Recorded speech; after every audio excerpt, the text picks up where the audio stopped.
Challenge yourself to be happy. Happiness is not handed to you. It's harvested through challenge. You've got to challenge yourself to be happy, because happiness does not grow in comfort zones. It grows in commitment, in courage, and in conscious choice. Every single day, life gives you a choice to dwell in the pain of what was or to rise into the promise of what can be. You see, the enemy of happiness isn't sadness, it's stagnation. When you stop moving, when you stop dreaming, when you stop expecting more out of life, that's when unhappiness creeps in like a thief in the night.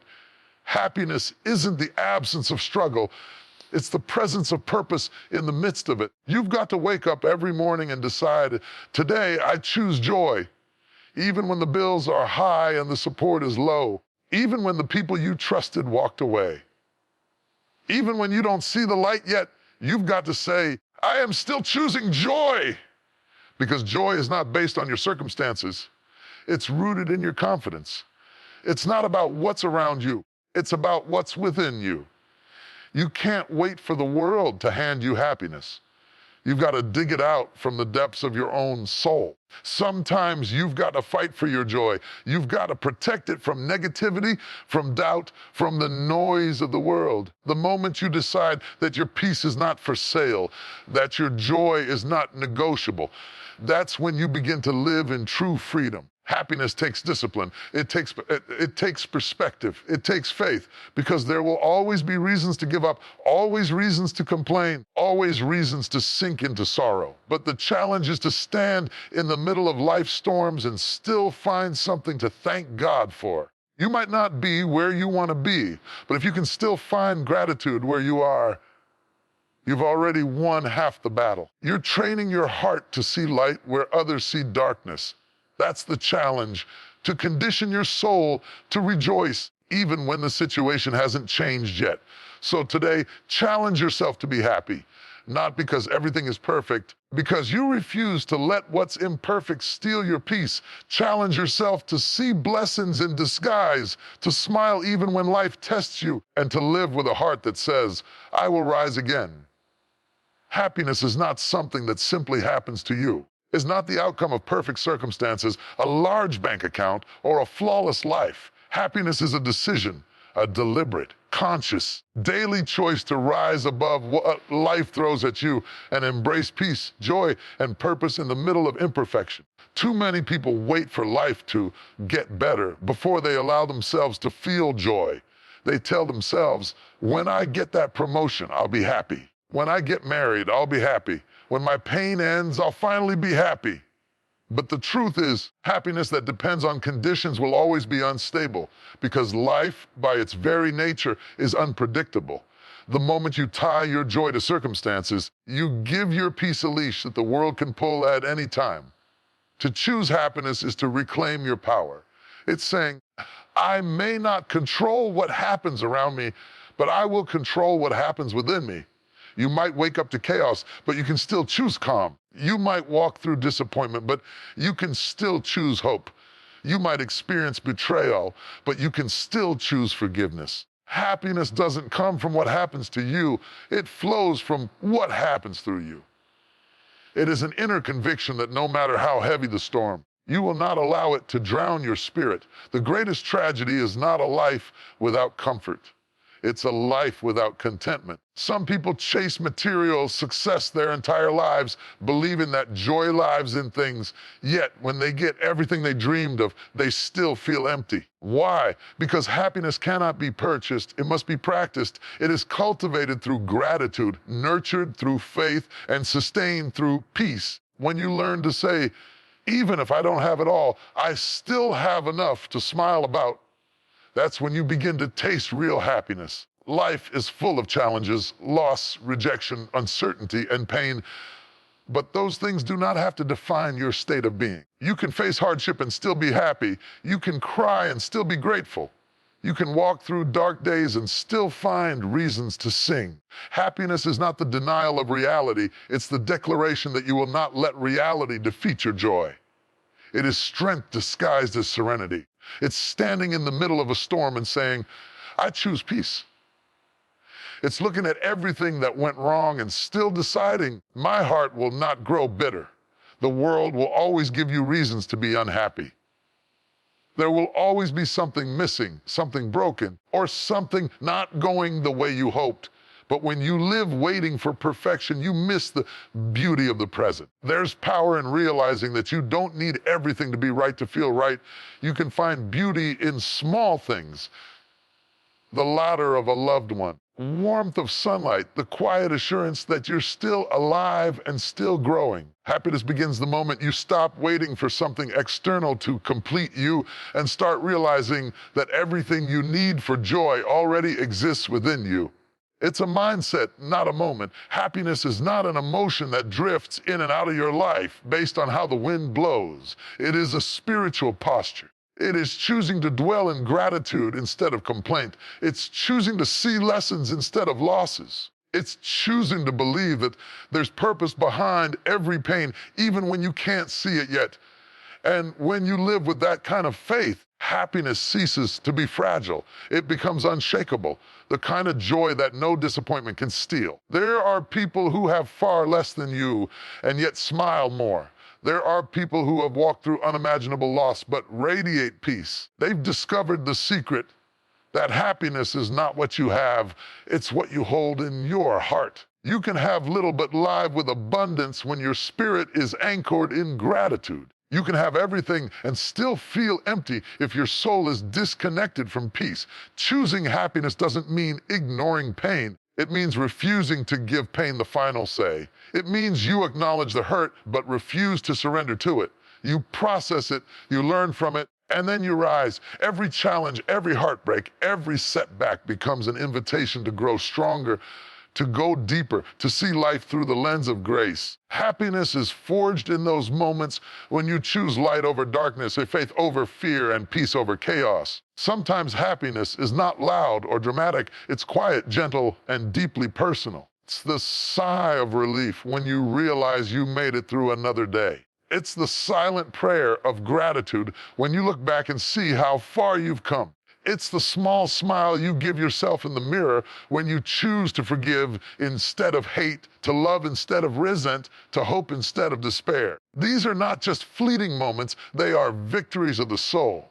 You will never find lasting happiness by chasing it. It's not hiding in someone else's approval, not waiting in a bigger house, not sleeping in a luxury bed. Happiness meets you when you stop running and start being. When you live authentically, love deeply, and stay present. The world teaches you to chase pleasure. Pleasure fades. Real happiness is rooted in peace. The kind of peace that comes from knowing who you are, whose you are, and why you're here. When you understand that happiness is a choice, you stop blaming others for your emptiness. You stop expecting people to make you feel complete. You stop saying, only I had more, and start saying, I'm grateful for what I already have. Happiness is freedom, freedom from comparison, from complaint, from the illusion that joy is somewhere out there. The truth is, it's been within you all along. So challenge yourself today. I challenge you to let your mood depend on what someone says or what didn't go right. Don't give power to moments that were never meant to define you. Life is short. Every day is a gift. Wake up and choose happiness before your feet hit the ground. Choose to see goodness in others. Choose to speak life, even when surrounded by negativity. Choose to carry peace in your heart, even when the world feels heavy. Every sunrise is another invitation from heaven saying, here's another chance to be happy. Not because life is perfect, but because you're still breathing, still fighting, still becoming. You can't always change your situation, but you can change your spirit. You can't always fix what's broken. You can decide not to let it break you.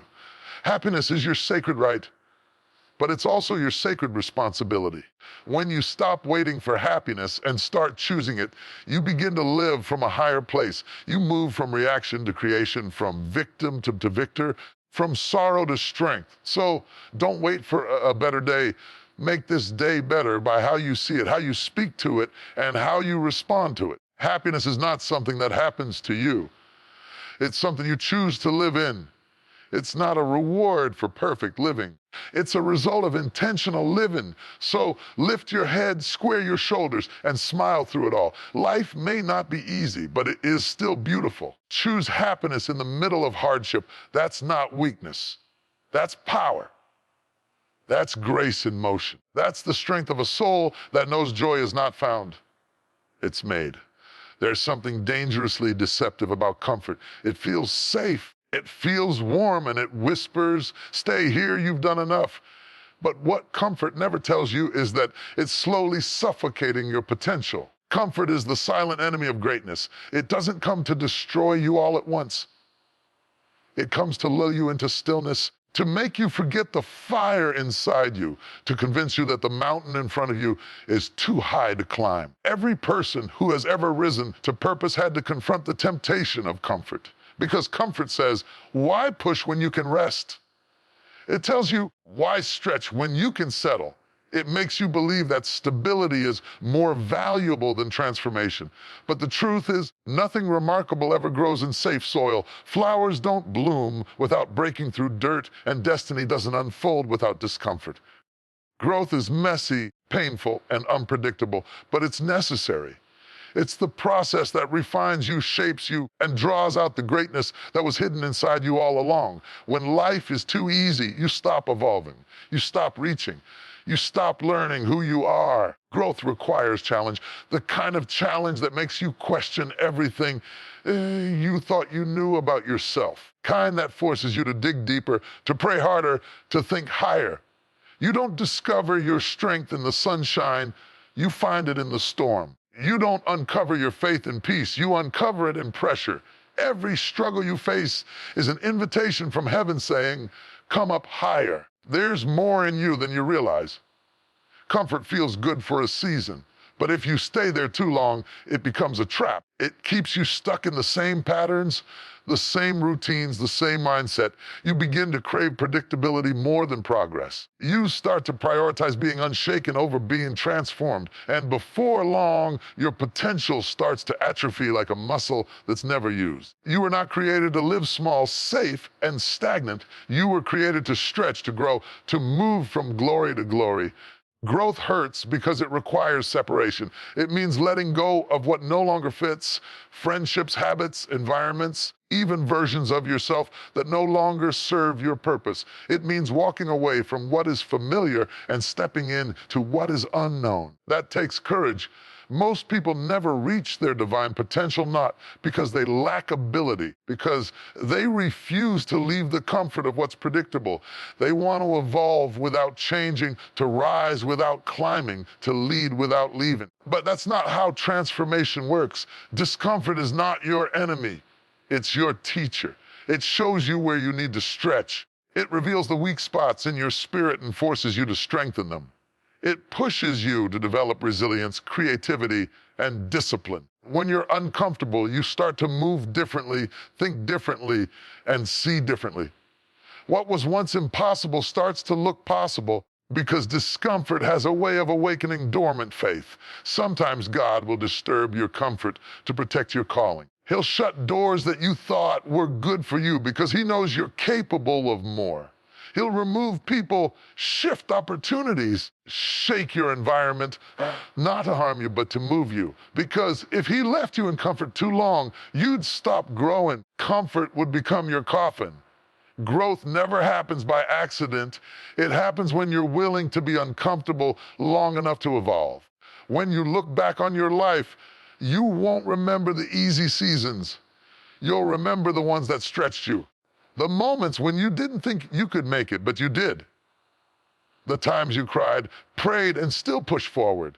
The nights you questioned if it was worth it, but something inside you whispered, keep going. Those were the seasons that made you. Growth always demands something, time, energy, vulnerability, or sacrifice, but it always gives something greater in return: wisdom, strength, perspective, power. Comfort says, protect yourself. Growth says, expose yourself to new things. Comfort says, don't take risks. Growth says, step out in faith. Comfort is about preservation. Growth is about transformation. You can't hold on to both. The seed that refuses to break open will never see the sunlight. The caterpillar that fears the cocoon will never become a butterfly. To grow means to change, and change always costs something, but stagnation costs more. Many people pray for growth, but resist the discomfort that comes with it. They ask for new levels, but don't want to release old habits. They desire elevation, but cling to the ground. You cannot ask for divine expansion while holding on to human comfort. Every breakthrough requires a breaking. Every new dimension requires a death to fear, to complacency, to the version of yourself that was satisfied with less. If you ever feel uncomfortable, don't curse that feeling. Honor it.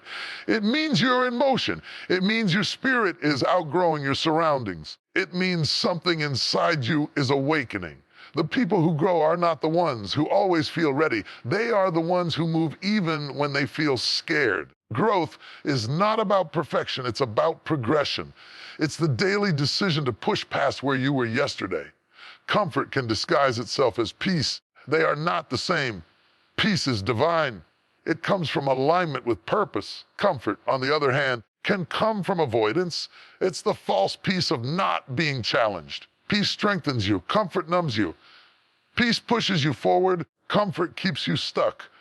The goal is not to live without struggle, it's to grow strong enough that the struggle no longer controls you. The path to growth is uncomfortable because it strips away everything false. It exposes insecurities, reveals weaknesses, and demands authenticity. When you endure the process, you emerge refined, wiser, sharper, more grounded, more confident. The pain of transformation produces the power of maturity. And once you've tasted that kind of growth, you'll never settle for mere comfort again. There will be moments when life pushes you out of what feels safe. Don't fight it. That's not rejection, that's redirection. Every time you feel stretched beyond your limit, remind yourself this is growth happening. You're being strengthened for the next season, prepared for a bigger platform, equipped for greater responsibility. You're not being broken, you're being built. Growth always costs comfort, but it rewards courage. So if you're uncomfortable right now, don't despair, rejoice. It means you're alive, evolving, on your way to something greater. The pain you feel today will become the power you carry tomorrow. The pressure that weighs on you is shaping the diamond within you. So dare to leave what feels familiar.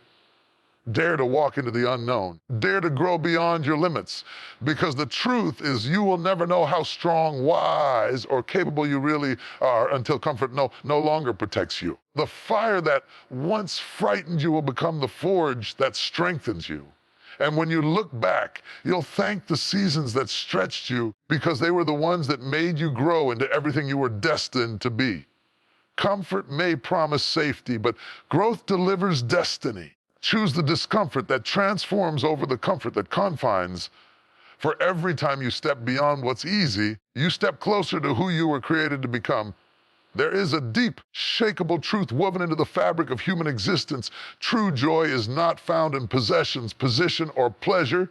It is born from purpose. Purpose gives birth to joy. It gives meaning to the pain, light to the darkness, and strength to keep going when everything in you wants to quit. When you know why you're here, no matter what comes your way, you can still stand. You can still smile.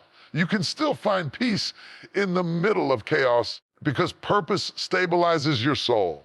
Many people spend their lives chasing happiness, thinking it comes from what they have or what they can achieve. Happiness without purpose is fragile. It fades when circumstances shift. The joy that comes from purpose, however, is eternal. It cannot be taken, shaken, or broken. It's not built on what's happening around you. It's rooted in what's happening within you. When you discover your purpose, even your pain starts to make sense. The very things that once broke you begin to build you because you realize they were never meant to destroy you. They were meant to prepare you. Purpose turns suffering into strength. It transforms confusion into clarity. When you live with purpose, you stop asking, why me? And start declaring, why not me? You begin to understand that every struggle was shaping your spirit for something greater. Every closed door was redirecting you to the right one. Every tear watered the ground for your destiny to bloom. Purpose does not remove pain, it redeems it. It takes what was meant to wound you and uses it to wake you. That is why people with purpose walk differently. They carry a joy that cannot be explained because it's not built on convenience, it's born from calling. Joy birthed from purpose is not loud or temporary. It's quiet confidence, deep peace, sacred assurance. It's the kind of joy that doesn't depend on applause or recognition. You can be in a silent season where nobody sees your work, and yet your heart is overflowing with joy because you know you're doing what you were born to do. That kind of joy sustains you through disappointment and delay. It whispers, keep going. This is not the end of your story. Purpose anchors you when life shakes you. When storms hit and plans fall apart, your purpose reminds you that the wind can bend you, but it cannot break you. It reminds you that there's meaning even in the waiting. What feels like a setback is often a setup for something bigger. You begin to see that your purpose is not limited by pain. It's refined by it. Every hardship becomes a classroom where you learn resilience, compassion, and faith, and out of that growth comes joy, not the fleeting joy of pleasure, the eternal joy of becoming. There's a reason why people who live with purpose radiate light even in dark places. They understand that joy is not the absence of struggle, it's the presence of direction. When you know where you're going, the obstacles don't break you, they shape you. When you understand that your steps are ordered, you stop panicking over detours. You realize that every experience, the good, the bad, and the uncertain, is a thread in the divine tapestry of your life. Purpose also births gratitude. When you see life through the lens of calling, you begin to thank God not only for what worked, but also for what didn't. You stop resenting the challenges and start respecting the lessons. You begin to understand that the pain that once felt like punishment was actually preparation. That failed relationship taught you strength. That lost opportunity revealed your resilience. That waiting season taught you patience. And gratitude turns every bitter moment into a bridge toward joy. Joy born from purpose cannot be faked. It's not about plastering a smile on your face and pretending everything's fine. It's about having an inner assurance that even when things fall apart, something beautiful is still being built. It's knowing that you're part of a bigger story, that your life is not random, that your presence on this earth carries meaning. When you grasp that, your soul begins to rejoice, not because life is perfect, but because you are perfectly aligned with what you were created for. So many people live empty because they've traded purpose for comfort. They chase temporary pleasures, thinking they will fill the void. The void only grows deeper. You can't substitute purpose with distraction.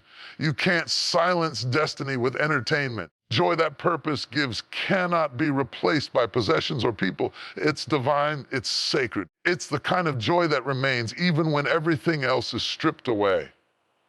Purpose gives you reason to rise in the morning. It gives you energy when your body is tired and hope when your heart feels heavy. It gives you perspective, the ability to see beyond what is and believe in what could be. You stop being a victim of circumstance and become a vessel of destiny. Every breath becomes intentional.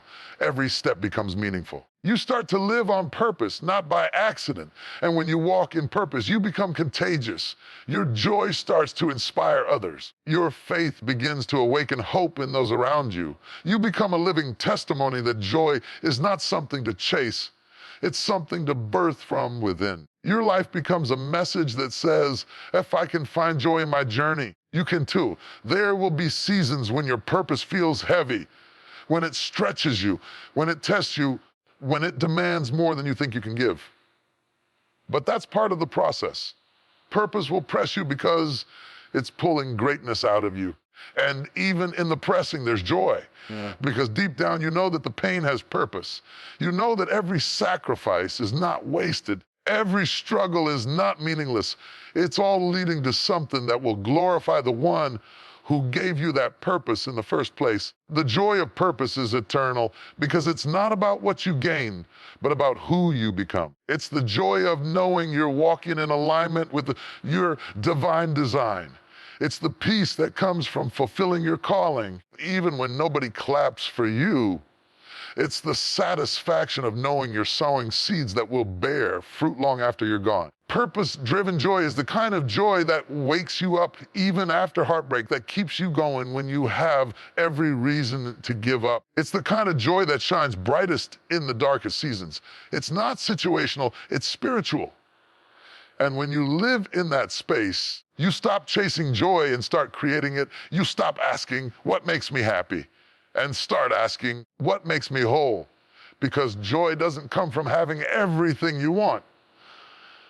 It comes from being everything you were meant to be. It comes from knowing that your existence matters, that your voice carries power, that your journey is not in vain. It's the kind of joy that whispers, I was made for this, even in the face of adversity. So if you've been searching for joy, stop looking outward and start looking inward. Ask yourself, what is my purpose? What did I come here to do? And when you begin to walk in that answer, your heart will find rest. Your spirit will find peace, because purpose gives birth to joy, not the shallow kind that depends on moments, but the sacred kind that sustains your soul for a lifetime. That is the joy no one can steal, no storm can wash away, and no circumstance can destroy. It is the joy that comes from living in divine alignment, from walking in the reason you were created. And once you taste the joy, you'll never settle for less again. Peace is one of the most valuable treasures you will ever possess. It is not given freely by the world. It must be guarded, nurtured, and protected with intention. Peace is the quiet strength that keeps you centered when life spins out of control. It's the calm voice within that whispers, keep standing, when everything around you is screaming, give up. Peace is not weakness. It's power under control. It's the divine stillness that keeps your soul anchored when storms are raging all around you. That is why you must protect your peace, because everything that seeks to destroy, you will first try to disturb it. The enemy doesn't always come after your finances, your health, or your relationships. Sometimes he just comes for your peace, because if he can take your peace, he can take your focus, your joy, and your strength. A troubled mind can't hear clearly, can't see clearly, can't dream clearly. When your peace is stolen, your life begins to unravel. That's why protecting your peace is not selfish, it's sacred. It's an act of spiritual warfare. It's saying, I refuse to let chaos live rent-free in my spirit. Protecting your peace begins with discernment. You must learn to recognize what disturbs your spirit and set boundaries around it. Not everything deserves access to your mind, your emotions, or your time. Some conversations don't deserve a response. Some people don't deserve your constant explanation. You don't have to attend every argument you're invited to. You don't have to fix everyone's problems. You don't have to prove your worth to anyone. Protecting your peace sometimes means walking away, not because you're weak, but because you've grown wise. Peace is not found in the absence of problems. It's found in the presence of clarity. When you know who you are and what you've been called to do, you stop letting every distraction pull you off course. You begin to prioritize your mental, emotional, and spiritual health. You stop letting people's opinions dictate your mood. You stop allowing every small offense to steal your joy. You start to realize that not every battle is yours to fight. Not every comment deserves your attention. You have to be intentional about your peace, because the world is noisy. Every screen, every post, every headline, every conversation is trying to grab your energy. If you're not careful, you'll find yourself anxious, restless, and drained. Not because of what's happening in your life, but because of what you've allowed into your mind. Protecting your peace sometimes means unplugging from the noise. It means stepping away from environments that feed chaos instead of calm. It means spending more time in prayer, reflection, and gratitude, and less time scrolling through comparison and negativity. Peace also requires forgiveness. You cannot hold grudges and expect to feel free. Bitterness is poison disguised as protection. It makes you think you're guarding your heart when you're actually hardening it. When you forgive, you don't set them free, you set yourself free. You reclaim the energy that resentment tried to drain. You take back control of your spirit. Forgiveness is one of the greatest forms of self-preservation, because nothing disturbs peace faster than a heart full of offense. To protect your peace, you must also learn to let go of what you can't control. Worry is the thief of tranquility. You can plan, you can prepare, but you cannot control every outcome. Some things are meant to be left in God's hands. The moment you try to manage everything, you become exhausted. But when you release it in faith, peace returns like a river. True peace flows from trust that everything is unfolding as it should, even when it doesn't make sense. There will be seasons when people misunderstand your peace. They'll call you distant, detached, or different because you no longer react the way you used to. But that's the sign of maturity. When you outgrow chaos, calm becomes your language. You no longer need to defend yourself because peace speaks louder than arguments ever could. Protecting your peace means accepting that not everyone will understand the new you, and that's okay. Growth requires silence sometimes. You can't protect your peace and please everyone at the same time. Peace often requires saying no. No to drama, no to overcommitment, no to emotional manipulation, no to guilt disguised as love. Saying no doesn't make you selfish, it makes you self-aware. Every no to chaos is a yes to peace. Every time you choose rest over rushing, prayer over panic, stillness over noise, you're building a wall around your spirit that nothing can easily penetrate. Protecting your peace also means mastering your thoughts. Your mind is the battlefield where peace is won or lost. You cannot think chaos and live calm. You must guard what you meditate on.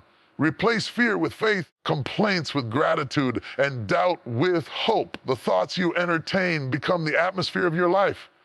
If you dwell on what's wrong, you'll always feel unrest. But if you train your mind to focus on what's right, peace will follow you everywhere you go. There's power in silence. Not every situation deserves a reaction. Sometimes the best response is no response at all. Silence confuses your enemies and strengthens your spirit. It gives you space to hear the still, small voice of God reminding you that everything will be all right. Protecting your peace means learning when to speak and when to be still. It's wisdom that comes with time and self-awareness. Peace is also sustained by gratitude. When you start appreciating what you have, your soul begins to rest. Gratitude shifts your focus from what's missing to what's meaningful.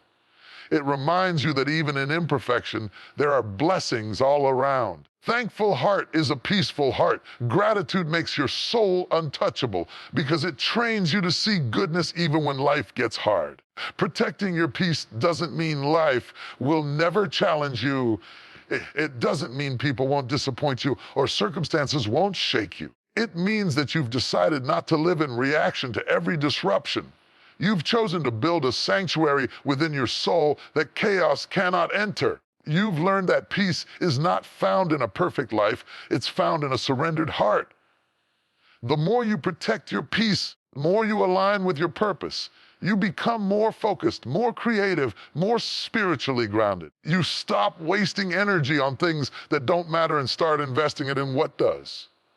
You begin to see life through a calmer lens. You stop trying to control everything and start trusting that everything is under divine control. That's when true freedom begins, when peace becomes your posture, not just your goal. So protect your peace like it's sacred, because it is. Don't let anyone guilt you into chaos. Don't let fear or pressure pull you back into anxiety.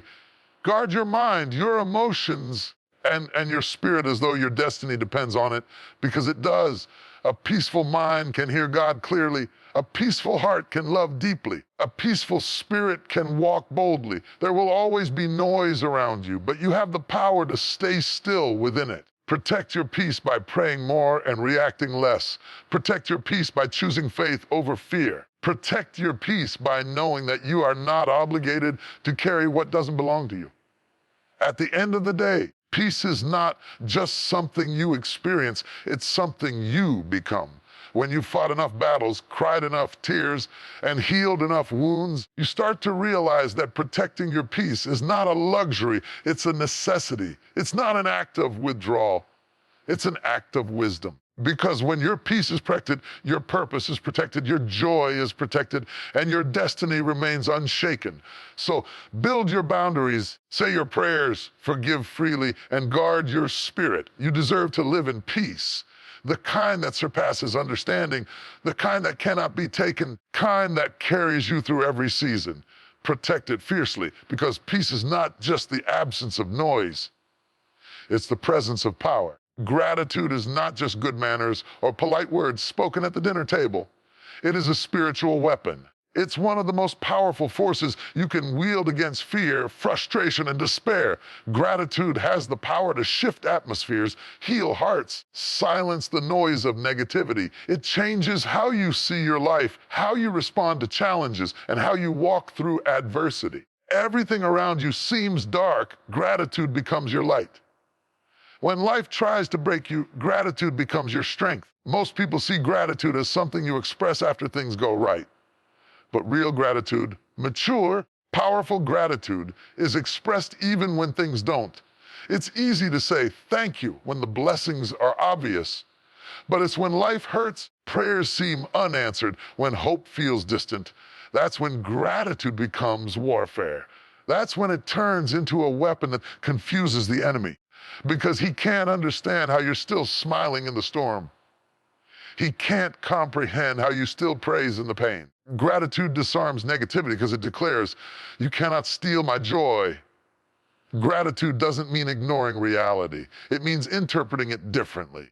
It's not pretending that everything is perfect. It's recognizing that even in imperfection, there's something valuable, something divine at work. Gratitude is the perspective that says, I may not have everything I want, I still have more than enough to thank God for. It's the voice of faith that whispers, it could have been worse. Grace kept me. Gratitude doesn't wait for deliverance to celebrate. It celebrates while waiting for deliverance because it believes that the story isn't over. When you live with gratitude, you take your power back. You stop being a victim of circumstances and start being a vessel of divine perspective. Life can throw chaos your way, but gratitude anchors you. It keeps you from sinking into bitterness and self-pity. Every time you choose to say thank you in a trial, you are swinging a sword against the spirit of defeat. Gratitude is how you fight back. Not with anger, not with worry, but with worship. Because when you start thanking God in the middle of the battle, you shift the atmosphere from fear to faith. Gratitude turns pressure into power. It doesn't remove the problem, but it transforms your posture toward it. When your heart is grateful, even burdens begin to feel lighter. Gratitude opens your eyes to see blessings you once overlooked. It teaches you that joy doesn't come from having everything. It comes from appreciating what you already have. It reminds you that peace doesn't depend on perfection. It depends on perspective. Gratitude is a lens that helps you see goodness even in struggle, beauty even in pain, and growth even in loss. The truth is, life will always give you reasons to complain. There will always be something missing, something delayed, or something difficult. But the people who thrive are the ones who choose gratitude anyway. They've learned that gratitude is not about ignoring pain. It's about transforming it. Every time you give thanks, you are taking the sting out of the situation. You are telling the world, this will not defeat me. Gratitude is not weakness. It's strength in disguise. It takes courage to be grateful when your heart is breaking. It takes faith to say, thank you, when you don't understand the reason behind the struggle. That's exactly why gratitude is powerful. It requires trust. When you thank God before the breakthrough, you're saying, I believe you're still working even when I can't see it. That kind of faith moves mountains, heals wounds, and restores hope. Gratitude is a way of silencing anxiety. You can't worry and worship at the same time. When your mouth is filled with thankfulness, fear loses its grip on your mind. When your heart is focused on blessings, bitterness can't take root. Gratitude shifts your mental space from lack to abundance, from despair to hope. It's not about ignoring the storm. It's about remembering who controls it. It's choosing to praise the one who has kept you through things that should have broken you. When you begin to walk in gratitude, your language changes. You stop saying, I have to, and start saying, I get to. You stop saying, nothing's working for me, and start saying, even this is working for my good. You begin to realize that every delay protected you, every closed door redirected you, every disappointment taught you something that success never could. Gratitude doesn't just change how you feel, it changes how you live. It sharpens your vision and strengthens your faith. The world teaches us to chase more success, more validation, more possessions. But gratitude teaches us to rest in what already is. The more you practice gratitude, the less you crave what doesn't belong to you. You stop living in comparison and start living in contentment. And that's where true joy lies, in the awareness that you already have everything you need for this moment. Gratitude makes you rich in peace even when your wallet is empty. It makes you powerful in spirit even when life feels uncertain. Gratitude is also contagious. When you carry a thankful spirit, it affects those around you. People can feel your peace, your optimism, your strength. Gratitude becomes a light in dark places, a reminder to others that hope is still alive. Your thankfulness becomes a testimony. You start to lead by example, showing others that no matter what comes, there is always something to be thankful for. But let's be honest, gratitude is not always easy. There will be days when it feels forced. Pain feels louder than peace. That's when you have to remind yourself that gratitude is not an emotion, it's a decision. You may not feel grateful, but you can choose to be. Gratitude is not about how you feel, it's about what you believe. And when you keep choosing it, even through tears, you begin to experience peace that surpasses understanding. Gratitude also has a way of healing the heart. It softens bitterness, breaks pride, nurtures humility. When you are thankful, you stop focusing on what's wrong with life and start seeing what's right. You stop fighting battles that don't matter. You stop carrying the weight of resentment. You start breathing again. Gratitude makes space for healing to flow where hurt once lived. It's the medicine for a weary soul. If you've ever noticed, it's hard to stay angry when you're truly grateful. It's hard to stay hopeless when you start listing your blessings. Gratitude resets your spirit. It realigns your heart with peace. It reminds you that the same God who carried you through before will do it again. That realization itself is victory. That's why gratitude is a weapon. It turns victims into victors. It turns frustration into fuel. It turns despair into determination. Gratitude disarms the enemy because it tells him that no matter what he takes, he can't touch your praise. He can't steal your song. You can lose things, people, opportunities, but as long as you still have breath, you still have a reason to give thanks. And when you choose to be grateful in the valley, you're declaring that you trust the God who promised to bring you to the mountaintop. So every morning you wake up, arm yourself with gratitude. Speak it before you feel it. Thank God for what you have, for what you've survived, and for what's yet to come. Gratitude is not just appreciation, it's armor. It protects your peace, it strengthens your faith, and it reminds your heart that even in the fight, you're still favored. Gratitude is your weapon. Use it boldly, use it daily, use it when life is easy and when it's not. Because when you stay grateful, you stay grounded. And when you stay grounded, no storm can uproot your joy. Gratitude is not just how you thank God, it's how you fight back. Joy is one of the most misunderstood virtues of the human soul. People often think joy is a spontaneous burst of emotion that depends on the right conditions, the right relationship, the right job, the right season of life. Real joy is not fragile like that. Real joy is not born from convenience.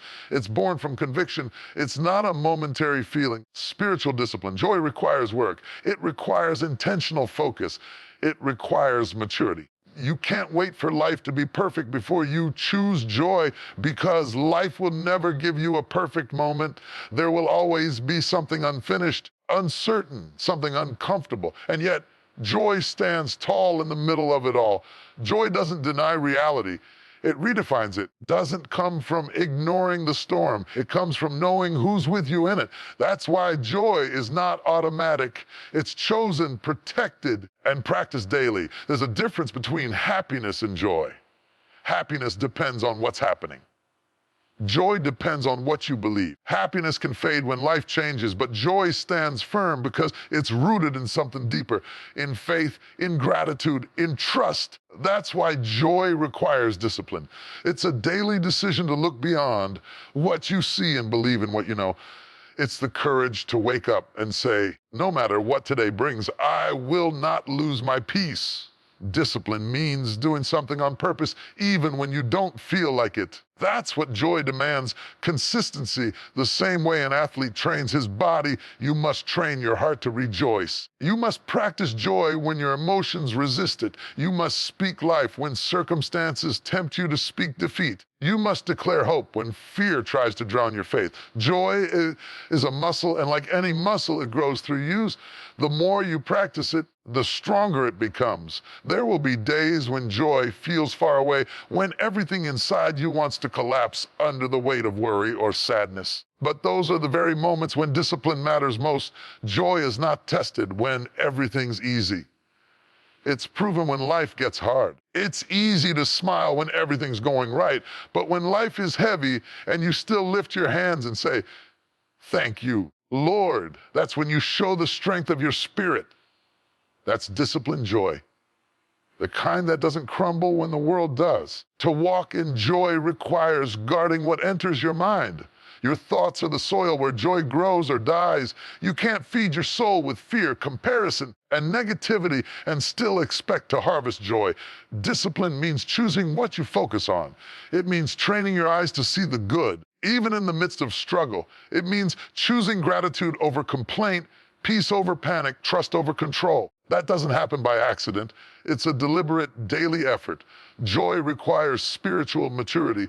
It's not childish optimism that ignores pain. It's deep faith that endures through it. It's the recognition that every trial is temporary and every tear is teaching you something. Joy looks at adversity and says, "You can't have me. You can shake my plans, but you can't steal my praise." That's not denial.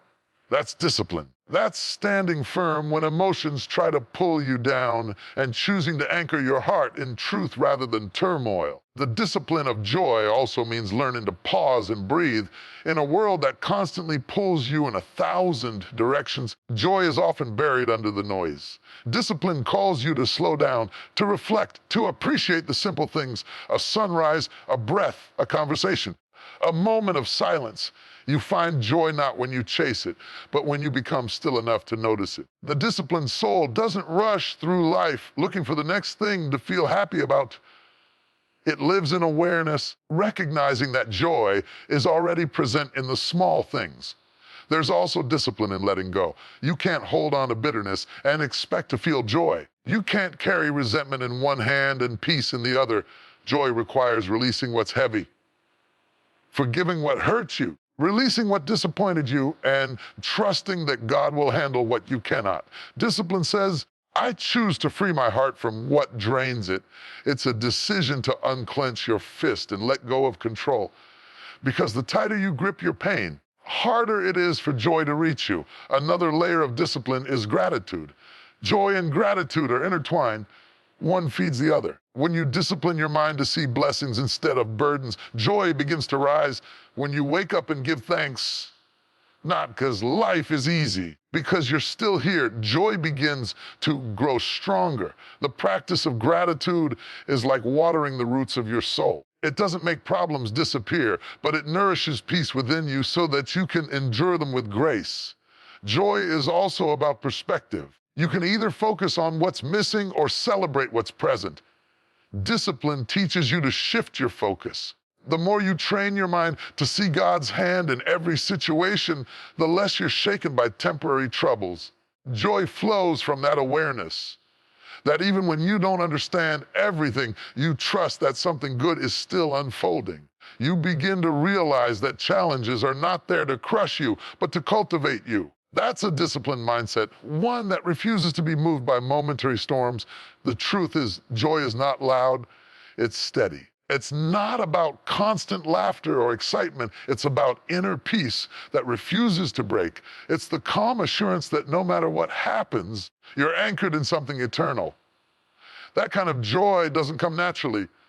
It comes through spiritual conditioning Every time you pray instead of panic, you strengthen your joy. Every time you bless instead of complain, you protect your peace. Every time you surrender instead of resist, you deepen your faith. Those small acts of discipline accumulate and they create an unshakable spirit. Sometimes the discipline of joy means refusing to be controlled by your emotions. Feelings fluctuate, joy does not. Feelings react to what's around you. Joy responds to what's within you. Discipline teaches you to rise above moods and momentary disappointments. You might wake up in discouragement. Discipline says, I will not stay there. You might be hurt by people, but discipline says, I will not lose myself trying to understand why. Joy gives you authority over your emotions, and that's freedom. There's also discipline in surrounding yourself with the right environment. You can't maintain joy in the company of constant complainers, dream killers, negative voices. Discipline sometimes means creating boundaries, not out of arrogance, but out of self-preservation. You protect your peace by choosing relationships and environments that feed your spirit, not drain it. Joy thrives in alignment.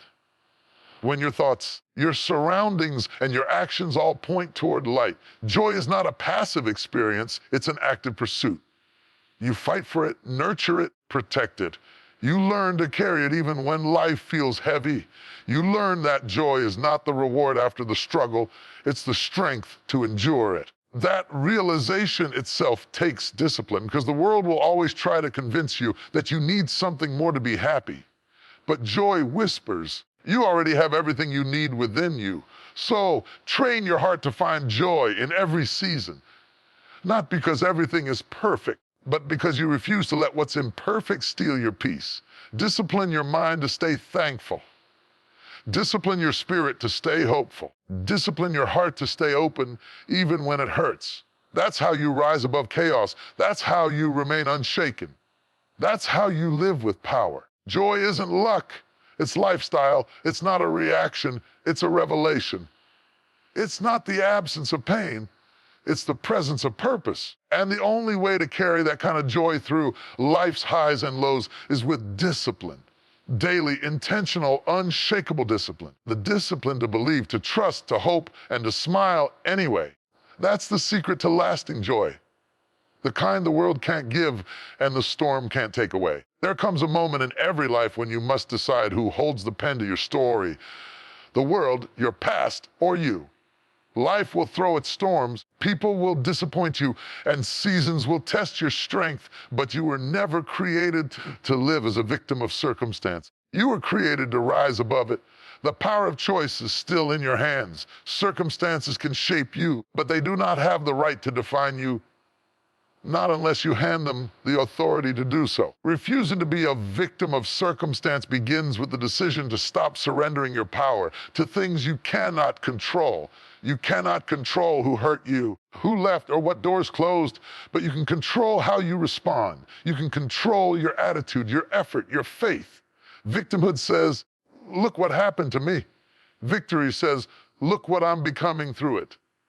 One mindset keeps you bound to the past. The other pulls you towards your purpose. When you live as a victim, you build your identity around pain. You start believing that life owes you something because of what you lost. But when you decide to stand up and refuse that label, something in your spirit shifts. You begin to realize that your scars don't make you weak, they make you wise. You begin to understand that your trials were not meant to destroy you. They were meant to develop you. Life didn't happen to you. It happened for you. Every disappointment, every delay, every detour was shaping you for a greater assignment. Refusing to be a victim doesn't mean pretending that pain didn't happen. It means refusing to let pain have the final say. It's acknowledging the wound, but choosing not to live in it. It's saying, yes, I went through it. Yes, it hurt, but I'm still standing. And as long as I'm standing, I'm still winning. That's strength. That's resilience. That's power. You stop being a victim. You stop repeating the story of what went wrong, and you start rewriting the story of what will go right. You stop asking, why did this happen to me? And start asking, what can I learn from this? That shift in perspective is the birthplace of freedom. Because when you take responsibility for your healing, your destiny can no longer be held hostage by anyone or anything. The enemy loves a victim mentality because it keeps you focused on your wounds instead of your worth. It keeps you replaying the past instead of preparing for the future. But the moment you decide to rise, to refuse to let your circumstances dictate your identity, you take the weapon out of his hand. You break the cycle of defeat. You silence the lie that says you'll never rise again. You start walking in power. Sometimes life will test you in ways that make you question everything. Your strength, your faith, even your purpose. You might look around and see people succeeding while you're still struggling. You might wonder why your path seems harder than others. Don't confuse challenge with punishment. Every challenge carries a purpose. Every storm builds endurance. Every loss teaches wisdom. Victims see obstacles as barriers. Victors see them as training grounds. You can't always choose your circumstances, but you can choose your character. You can't control the storm, but you can control how you navigate through it. That's what separates survivors from victims. One complains about the rain, other learns how to dance in it. You are not what happened to you. You are what you decide to become in response to it. Refusing to be a victim means refusing to live in blame. It means no longer pointing fingers at people, situations, or seasons for where you are in life. Because as long as you blame, you remain. Blame keeps you stuck in the past, but responsibility sets you free. When you own your choices, your emotions, and your growth, you step back into the driver's seat of your life. You stop waiting for rescue and start living in resurrection. This mindset takes discipline. It takes spiritual strength because it's easier to dwell on what went wrong than to build something new. It's easier to pity yourself than to push yourself. The truth is, no one is coming to save you. You've got to save yourself through the power of your decisions, through the renewal of your mind, through faith that refuses to quit. You've got to wake up and remind yourself, I will not let this break me. I will not lie small because of what happened. I will rise, rebuild, and reclaim what's mine. Refusing to be a victim means understanding that circumstances are temporary, but character is eternal. Situations change, but who you become through them lasts forever. When you choose to learn instead of crumble, to forgive instead of hate, to persist instead of quit, you're growing stronger than the pain that tried to limit you. You're showing life that you may have been knocked down. You're not staying there. You may have been delayed, but you're not defeated. There is a kind of power that is only born in struggle. There are lessons that success can't teach you. Sometimes the hardest seasons of your life will produce the strongest version of you. That's why you can't let pain make you bitter. Let it make you better. Let it teach you what resilience looks like. Let it reveal your strength, your creativity, your ability to rise from ashes. Because the moment you decide to stop being a victim, the world starts seeing a different kind of light in you. One that's unbreakable. Refusing to be a victim also means taking control of your thoughts. The mind is a battlefield. If you allow it to dwell in defeat, you'll live in defeat. But if you train it to think in victory, you'll rise in victory. That's why you have to challenge the voices that tell you you can't, you won't, or you're not enough. Those are lies born from circumstance, not truth. Truth says you are capable. Truth says you are chosen. Truth says you can rise. The victim mindset keeps you focused on what you lost. Victorious mindset focuses on what you still have. You still have strength. You still have purpose. You still have breath. And as long as you have breath, you have a chance to begin again. Every day you wake up is another opportunity to write a new chapter. Refuse to let yesterday dictate today. Refuse to let pain narrate your story. You are the author of your next step. Don't give your past the power to poison your present. Don't let the memory of what broke you become the reason you stop building. Every time you choose to move forward, you are declaring, my life will not be defined by what happened to me, but by how I rose after it. That's the declaration of someone who refuses to be a victim. That's the anthem of someone walking in victory. When you stop being a victim, you begin to inspire others to do the same. You show them that healing is possible, that strength is contagious, hope is real. You become a walking testimony that pain can be turned into purpose. You teach others that circumstances can't control destiny, only courage can. So stand tall even when life has tried to bend you. Speak life even when disappointment whispers defeat. Move forward even when fear tries to hold you still. Refuse to give your power away to things that were never meant to define you. You are not a victim of circumstance. You are a vessel of resilience, product of perseverance, a reflection of divine purpose. Your story may have chapters of pain. It will end in victory because you chose to write it that way. You refused to let circumstance have the last word. You decided that you will rise, rebuild, and reclaim your power. And that's what it means to live free, not untouched by pain, but undefeated by it. You are not the victim. You are the overcomer. You are not the broken. You are the reborn. You are not the defeated. You are the destined. So lift your head, square your shoulders, remind every storm that you are not what happened. You are what you've chosen to become.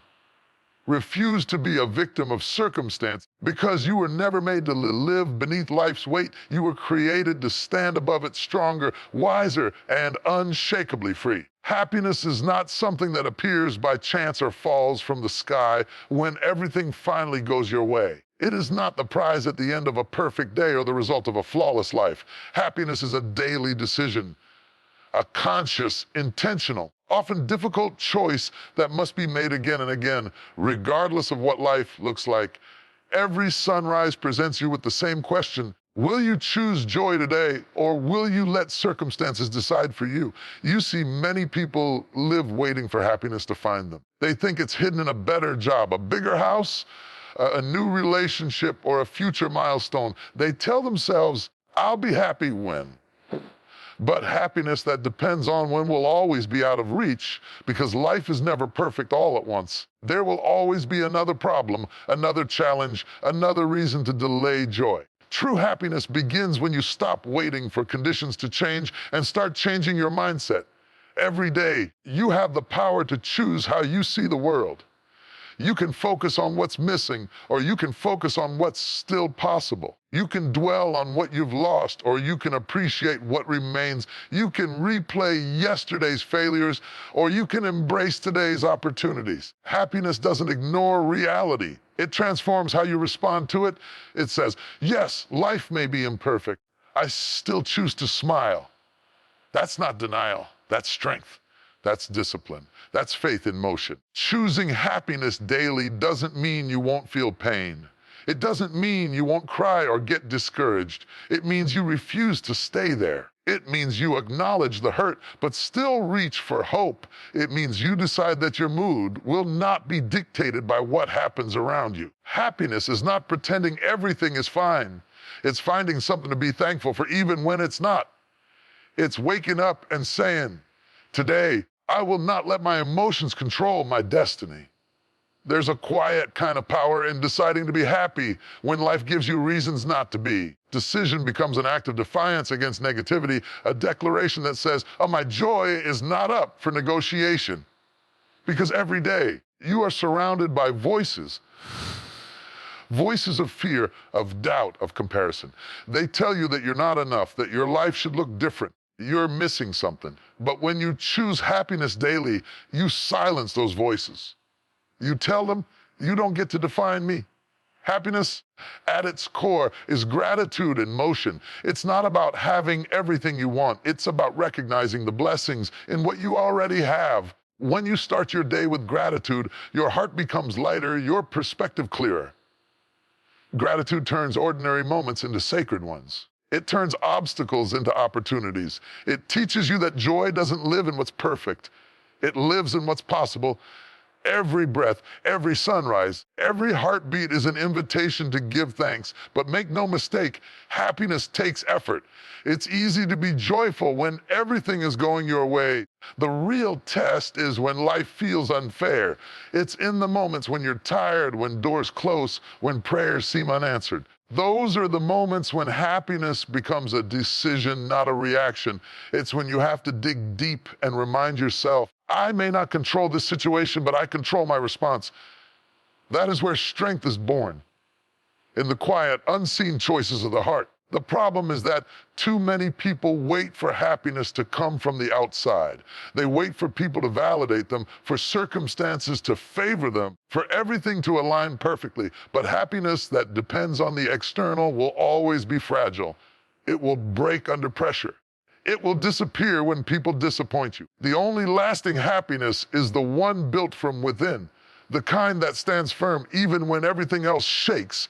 That kind of happiness comes from peace, purpose, and perspective. To choose happiness daily means to stop rehearsing old pain. It means to stop revisiting memories that rob your present of peace. Every time you replay the past, you delay your joy. The past cannot be changed, but the present can be redeemed. Each new morning is a blank page, waiting for you to decide what kind of story you'll write. Will it be one of bitterness or of hope?